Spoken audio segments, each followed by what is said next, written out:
Three, two, one.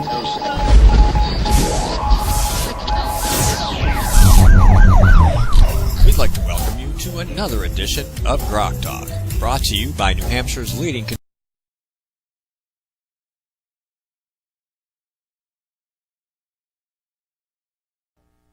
Three, two, one.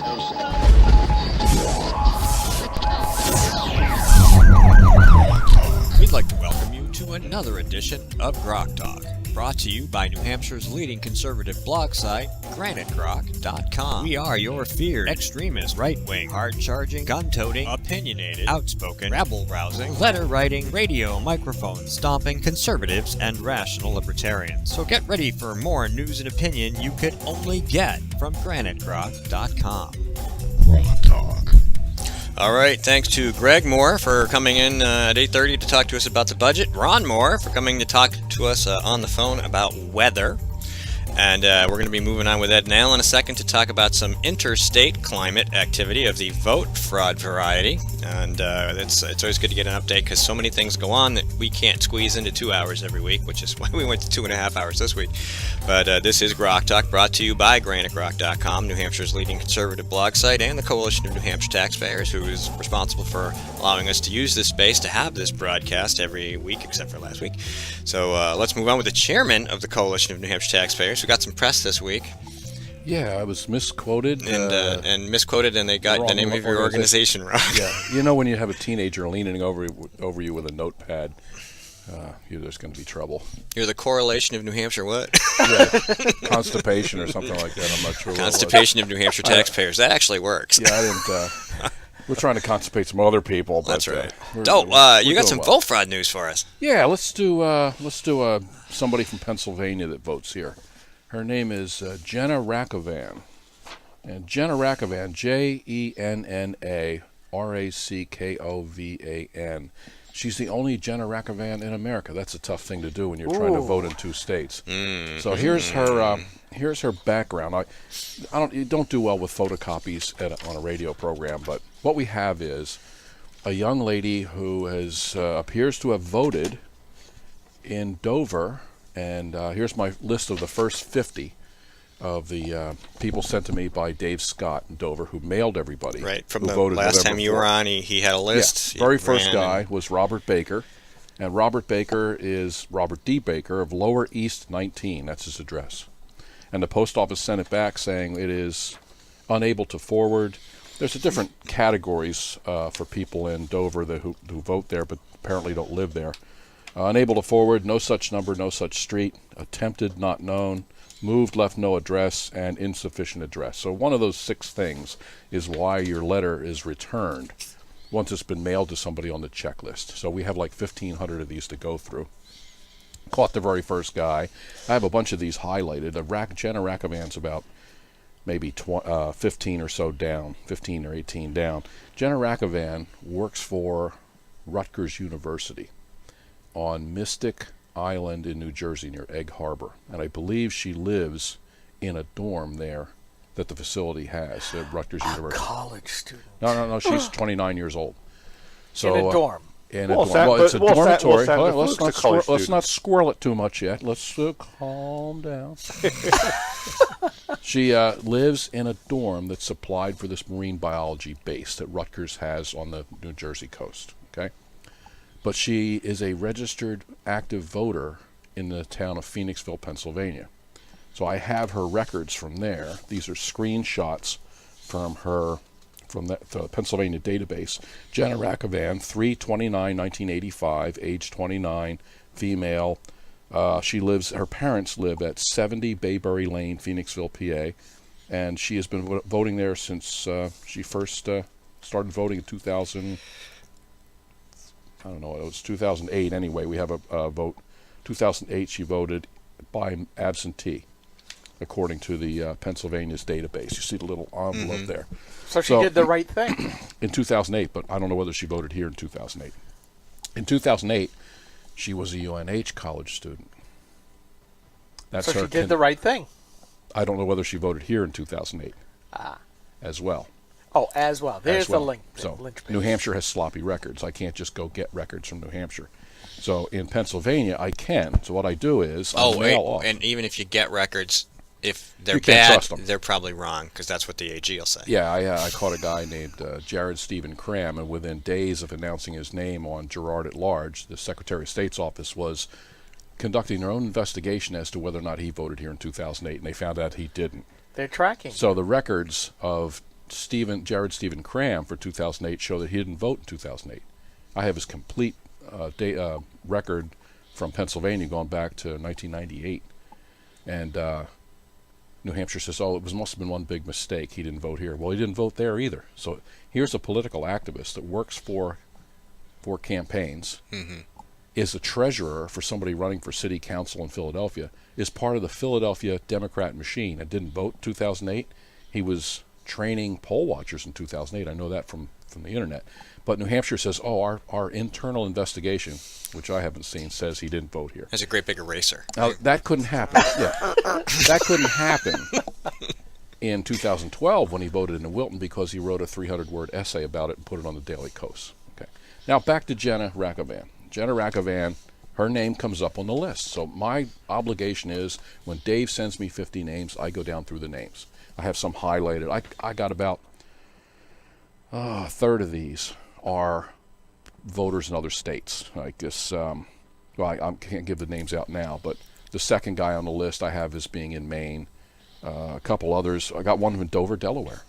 Votes in Dover, New Hampshire, but she lives in Dover, Delaware. That all of her data comes back there, and you find these interesting names. Name city. Come Yeah, on. like Jenna Rackavan is one of a kind. So I go through those names first. Robert Baker was hard to catch. Once I had the middle name and I had his birth date, then all of his other addresses in Dover line up.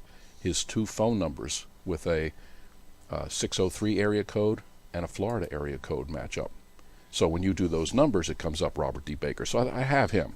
Now, he voted in Florida according to Florida's records, and he voted here according to our records. So now I turn him into Florida, which I've done, and they'll decide if he really does live in Florida, in Parkland, Florida. He'll get a letter from the elections board down there saying, "Could you tell us, where you're voting?" They can instantly go see where his driver's license is located. Does he have a Florida license or a New Hampshire license? So back to Jenna Rackavan. 29 years old, so she's been a UNH student. So I imagine she's been indoctrinated to how things work here. I'm having trouble understanding why Jenna Rackavan, who is street name St. John 2C, apartment 2C, or 2C address in St. John, which the post office says is number 2. That is no such number. So if you have a driver's license in New Hampshire and this is your address, how does that work? Did you give a bad address to New Hampshire for your driver's license, or is your driver's license at 70 Bayberry Road in Phoenixville, PA, 19460? I remember that zip code because that's where I used to live, in Phoenixville, Pennsylvania. I know where her house is, and if Jenna listens to this, I can tell her, "Jenna, I used to eat at the G Lodge across the street from your parents' house." So that'll be a little creepy. The hair on the back of the neck will stand up. So what I've done is I got a Chester County Voter Services envelope, and I mailed this off. And this is the application. This is why this takes so long. If you're wondering why you can't just catch these people, you have to fill out these forms and request the data like I did with Jared Stephen Cram. And then I have a little note here. Oh, by the way, she votes in New Hampshire as well. And then I'll contact them after they send me this stuff. So I send this out. I get back everything I can possibly get on Jenna, and then we go on the radio and probably tweet her or email her and say, "Hey, would you like to respond?" So her response is going to be, "I'm the only Jenna Rackavan in America. Someone voted by my name in New Hampshire." Maybe that happened. Somebody just thought up the name Jenna Rackavan. Yeah, we've heard that one before. Yeah, I'll just vote here and I'll use the name Jenna Rackavan. That'll work. So were you somewhere else, Jenna?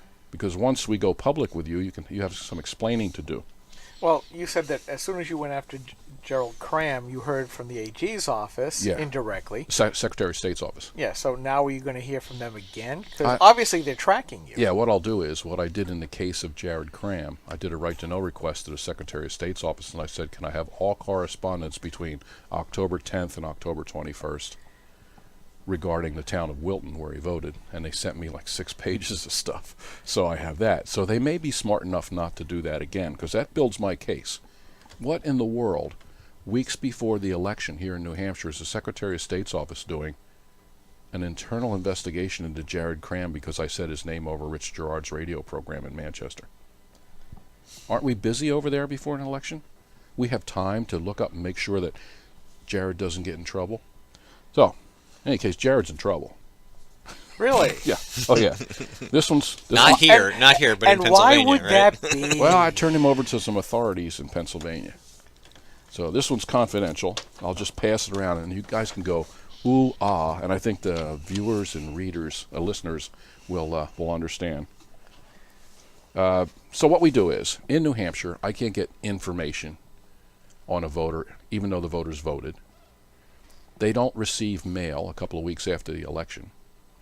We don't keep enough information on them, like birth dates and where they last voted and real addresses. You can vote. Apparently, you could vote with a phony address or a made-up address or insufficient address or no such street. You can just walk in and make up a street. As long as you have a driver's license from any state, you can vote in New Hampshire. So I've abandoned that effort. The heck with New Hampshire. I go to the other state. Now, Susan, in other states, they seem to care whether or not somebody votes in Pennsylvania and in New Hampshire, because sometimes you belong to associations that might be interested in that. So we go wherever the path will lead to correct the situation. So after we are finished with Jared, Stephen Cram, and Jenna, maybe Jenna can respond to Pennsylvania authorities, and I'll get a copy of that. And she can easily explain why maybe she has a twin sister with the exact same name, or that there was nowhere else for her to vote, so she went to an anonymous address in Dover and voted there. I like the top of what it says here on this. Yeah, you I'm can't not going to that. read it. I'm Okay. not going to read it, but It might jeopardize my hearing. But this is a big deal. Yeah, it's a big deal. So Mr. Cram is not like most of the voters. So there'll eventually be a spot on the wall here for a trophy. You know, like a head on a board shaped like Jared Cram. See, now all we need is to get a scan of his head. We'll get somebody with a 3D printer, and we literally could make a trophy head for His you. picture's on the front page of CNHT's website. Jenna will go up shortly. If you look her up on the internet, you'll see there's pictures of her in there holding fish and whatnot. She's Holding all kinds of records and things for. She's a biologist, so that's what she does.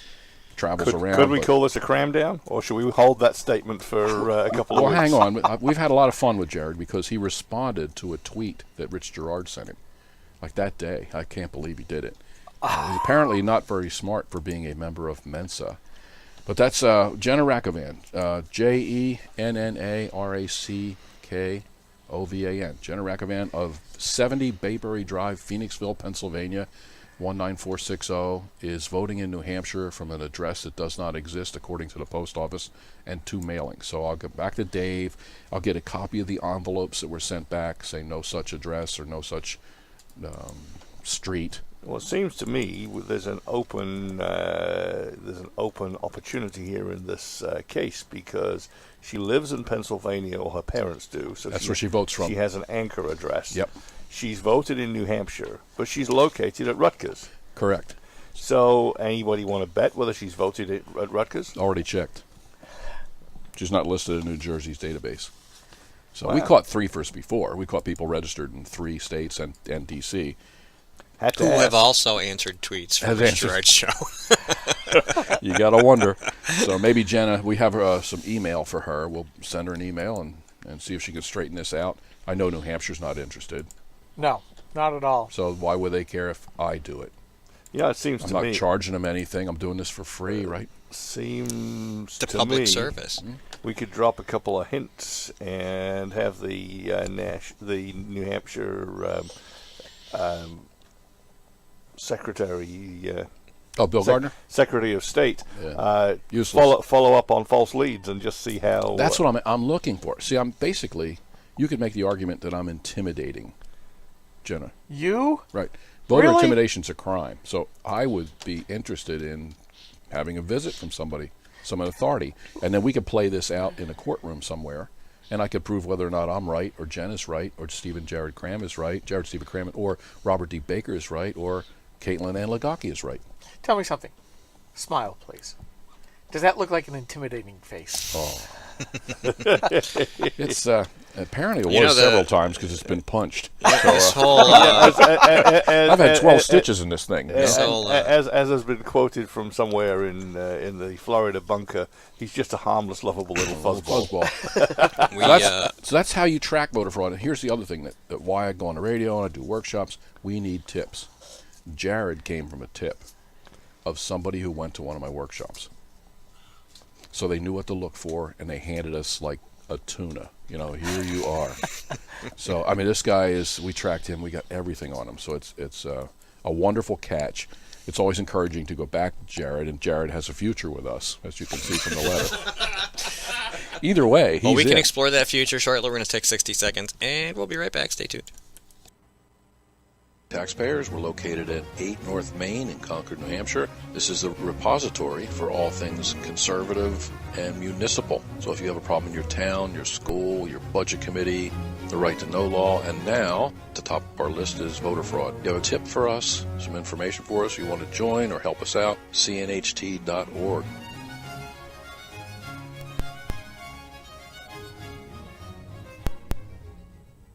Hi, this is Rich Gerard, host of Gerard at Large in the Morning, the Manchester area's only locally owned, locally operated, focused, and interested, riveting radio show, heard live every Monday through Friday from 6 to 9 on 90.7 FM WLMW New Hampshire Family Radio, and available 24/7 live or archived at gerardatlarge.com. Be sure to tune in.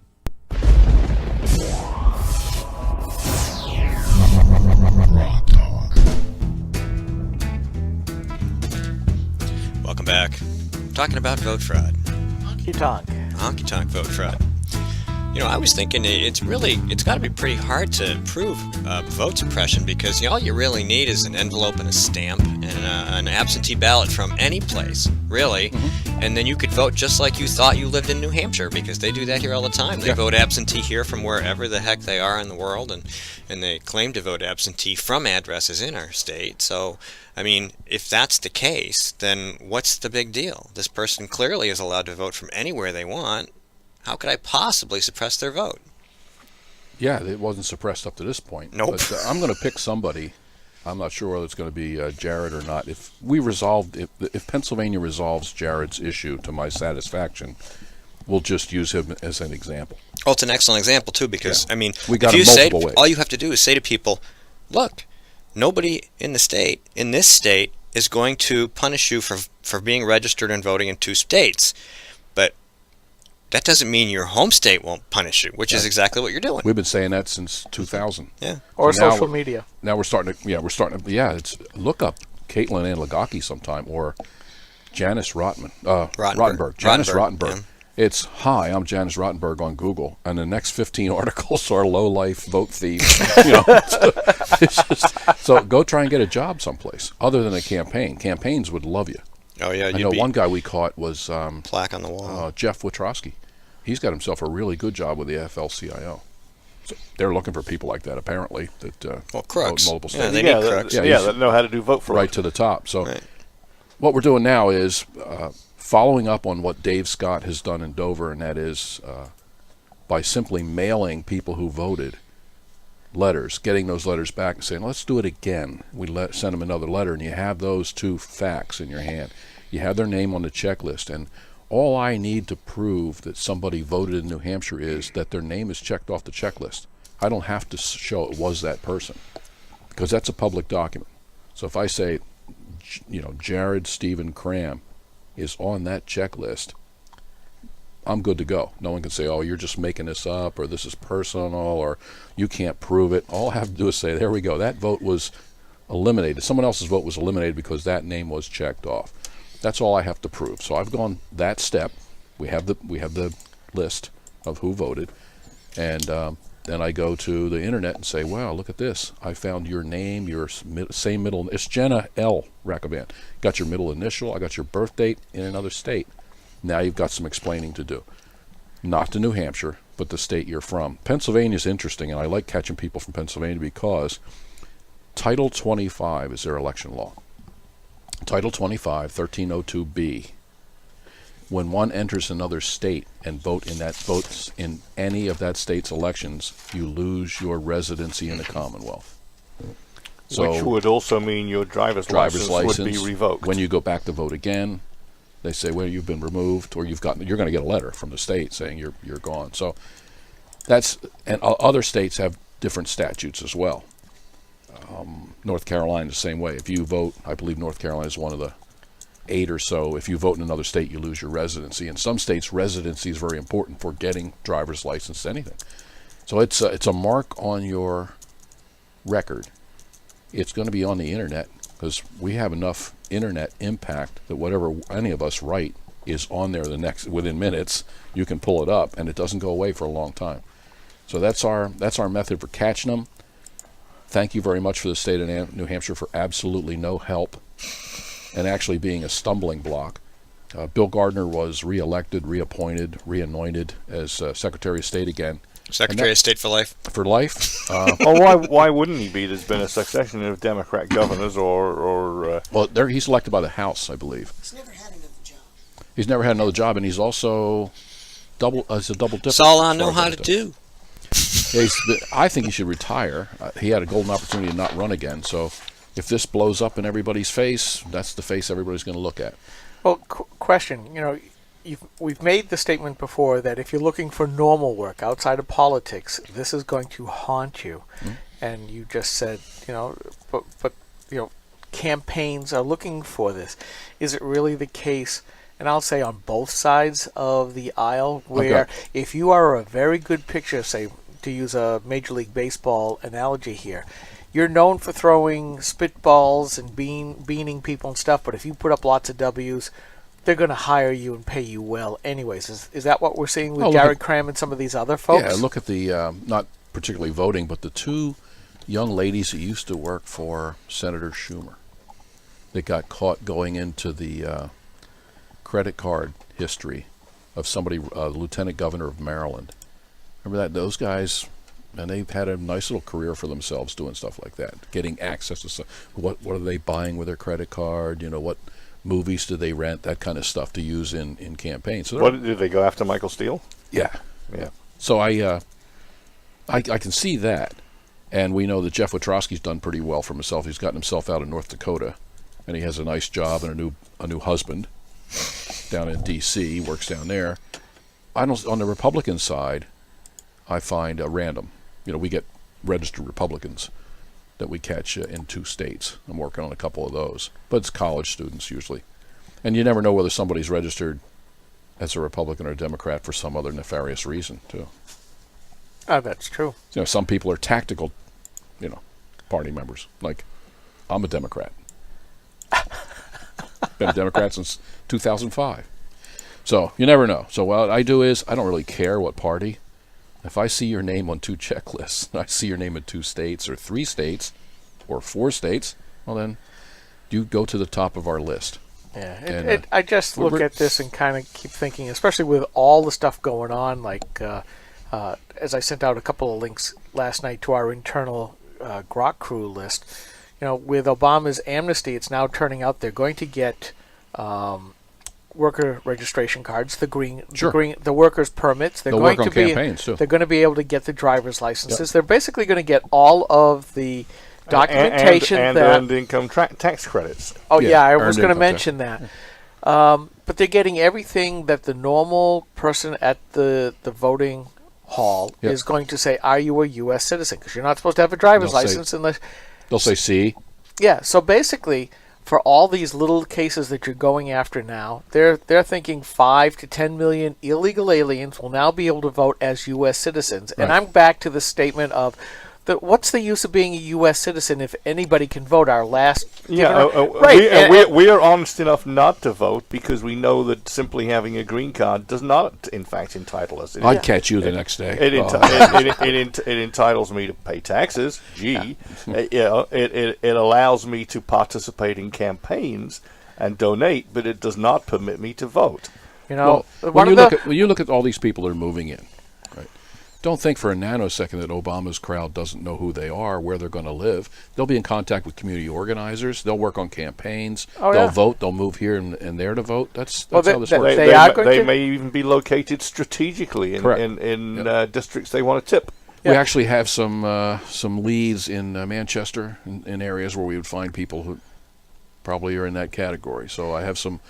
I'll help you when you're ready to do it out of Manchester and Nashua. So that's my next move. I'm going to kind of take the tack of somebody who's a good citizen but looks at all this stuff going on and saying the Democrats are all in favor of this. Mm-hmm. They're playing not so much we're trying to protect Congress, which we're elected to. We're not protecting and adhering to their oath to protect the Constitution. They're protecting Obama. They're very open about it. They're protecting their ideology. A lot of good citizens who aren't as involved as we are saying, what's the sense of even trying anymore? I mean, it is rather disheartening that these guys can vote. They're going to get all the entitlements that I have to pay for that they shouldn't be. They just keep going down the list, and it gets longer and longer and longer. It's like, what is this? Why am I fighting? We'll have a tipping point. Yeah, and the question is, how soon doesn't bother me at all. I mean, treading water is no fun. I'd rather land on the beach and have it over with. So if we get to a tipping point, we have remedies in our Constitution for that as well. We have a Second Amendment. We have plenty of opportunities in the states, 50 states, to protect the states from the federal government. So that's where it's headed. Well, and if you look wait a minute though. But they're now pushing that the federal law trumps the state law. We're seeing in state after state where the state said we're not going to give illegals a driver's license, and now the federal law is forcing them to do that. Well, so what is the remedy? The remedy is for the states to say, hell no, you can't make us. But they're not. Well, they are in Alabama right now with the homosexual marriage deal. Yeah, some of the judges saying you didn't win in all 50 of our counties, so you haven't won. Yeah. So it's gradual. The gradual effort to make us into a socialist utopia is slow, and there'll be one incident that flips this. There'll be some impact on the American psyche where something happens and they go, that's it, that's enough. Isn't that Roy Moore saying, so sue me again down in Alabama? Yeah. He's a fabulous guy. But he got on the news with Chris Cuomo. Yes. And said our rights don't come from God. Those little things where you get a good look at your opponent, your political opponent, and these talking heads that run the news, you say, that guy, why is he even there? Okay, that's the trigger. Let's be careful, because that's something I want to bring up, because Steve had put up a post talking directly to that. We're out of time. We're out of time. Dang. Well, next segment. Josh is running a couple minutes late, so we can pick it back up on the other side of the end of the segment, and then he'll be here to talk about. My voter fraud stuff's done, though. Okay, we got that in. So we can talk about that when we come back on GrokTALK.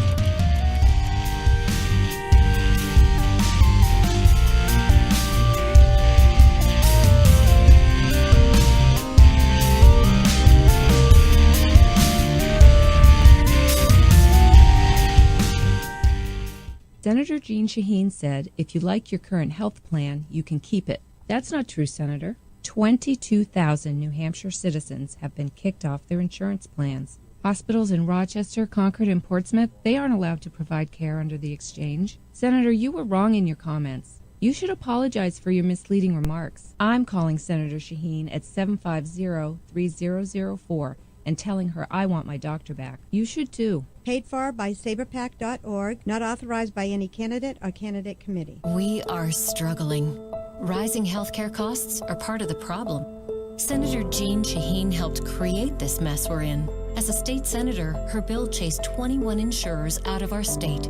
It reduced our choices, raised prices for New Hampshire families, and when Jeanne Shaheen supported Obamacare, it limited access to 10 of our 26 hospitals, reducing our choices again. Tell Jeanne Shaheen she's made healthcare worse. Few things are as important as finding the right doctor. And under Obamacare, that's harder than ever. Over a third of our hospitals no longer available. Our doctors no longer covered. Fewer choices, longer drives. No state has been harder hit than us. And even after watching it impact New Hampshire, Congresswoman Ann Custer still supports it. Call Ann Custer, tell her Obamacare isn't working for New Hampshire. This is the Coalition of New Hampshire Taxpayers. We're located at 8 North Main in Concord, New Hampshire. This is the repository for all things conservative and municipal. So if you have a problem in your town, your school, your budget committee, the right to know law, and now at the top of our list is voter fraud. You have a tip for us, some information for us, you want to join or help us out, cnht.org.